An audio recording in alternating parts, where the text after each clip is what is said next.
بھائی نے سوال کیا کہ سورۃ الیاسین کے تعلق سے بہت سارے فضائل لوگ بیان کرتے ہیں، تو کچھ فضائل جو ثابت ہے بتائیے۔ ایسا لوگ بولتے ہیں کوئی شخص مرے تو اس پہ پڑھنا، یا خبر پہ بھی جا کر لوگ پڑھتے ہیں، قبرستان میں پڑھتے ہیں، اس کا کیا مسئلہ ہے؟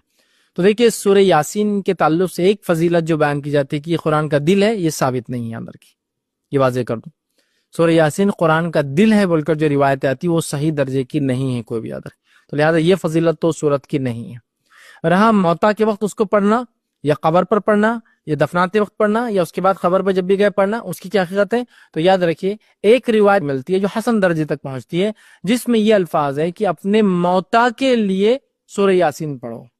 تو یہاں علماء یہ بیان کرتے ہیں کہ جب کوئی آدمی مر رہا ہو تو اس کے نزدیک سورہ یاسین پڑھنا، نہ کہ مرنے کے بعد۔ لیکن موتا کیوں کہا؟ موتا اس لیے کہا کہ اس کی جان اب نکل رہی ہے، مطلب اب وہ سکرات کی حالت میں ہے، ٹھیک ہے، اب وہ مرنے ہی والا ہے۔ تو جو مرنے والا ہے وہ موتا ہی ہے، اب بچتا نہیں۔ کوئی آدمی سکرات میں چلے جائے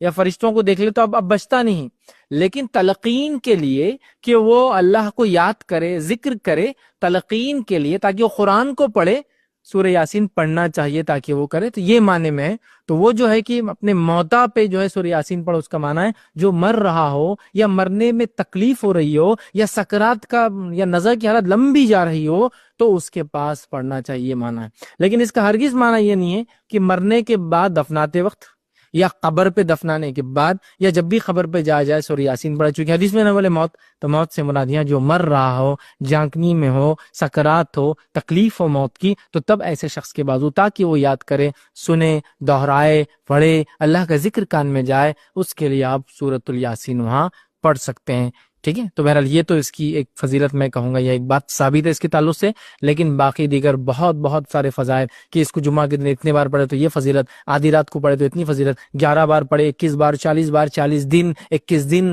پتہ نہیں کیا کیا لوگوں نے مان لیے، یہ ثابت نہیں ہے۔ ہاں جو مر رہا ہے اس کے بعد آپ پڑھ سکتے ہیں، اور اسی طرح قرآن کی تلاوت میں تو یہ آتا ہی رہے گا بہرحال، تو آپ سب پڑھ سکتے ہیں۔ اور اس سورہ یاسین میں بڑے اچھے واقعے یاد رکھیے، اور سورہ یاسین کے اندر اللہ رب العزت فرماتا ہے کہ اس سورت کے ذریعے اپنے اطراف کے لوگوں کو جو زندہ ہے محمد صلی اللہ علیہ وسلم ڈراؤ، کہ سورت کے ذریعے، سورہ یاسین کے ذریعے اپنے اطراف زندہ لوگوں کو ڈراؤ۔ لیکن کتنی عجیب بات ہے نا، اسی سورت کو لے کے لوگ اکثر اپنے مردوں کو ڈراتے ہیں۔ کیا کہا کہ اس سورت کے ذریعے، چونکہ تمہارے اس پر یہاں نبی نہیں آئے، اس قوم کے اندر ایک لمبا عرصہ گزر گیا، ان کے اندر کوئی ڈرانے والا نہیں ہے، تو اس سورت کے ذریعے اپنے اطراف کے زندوں کو ڈراؤ۔ اور ہم اس سورت کے ذریعے اپنے مردوں کو ڈراتے ہیں، خبروں میں پڑھتے ہیں، کبھی اس کا معنی، اس کا مفہوم نہیں جانتے کہ سورۃ الیاسین جس کے بارے میں پتہ نہیں کتنے فضائل لوگوں نے بنا لیے جو کہ ہے بھی نہیں، کم از کم مانتے ہو اتنے ہیں تو کم سے پڑھ کے تو دیکھو کیا کہتی ہے وہ سورت، کیا پیغام، کیا میسج، کیا سندیش لی ہوئی ہے سورت۔ بہرحال تو قرآن سے بڑا ہمارا عجیب حال ہے، بس فضائل کی حد تک موجود ہے، کبھی زندگیوں میں بیمار ہو جائے تو گھول کے کھانے پینے لٹکانے کے لیے موجود ہے، لڑائی ہو جائے تو قسم کھانے کے لیے لاؤ بیچ میں ہاتھ رکھتا قرآن پر قسم کھاتا، اس کے لیے موجود ہے۔ لیکن میرے بھائیوں جو اس کا اصل فائدہ تھا وہ تھا کہ اس قرآن کی ہم ایمان لانے کے بعد تلاوت کریں، یہ کیا کہنا چاہتا ہے، چونکہ ہماری زبان عربی نہیں، اس کو سمجھے،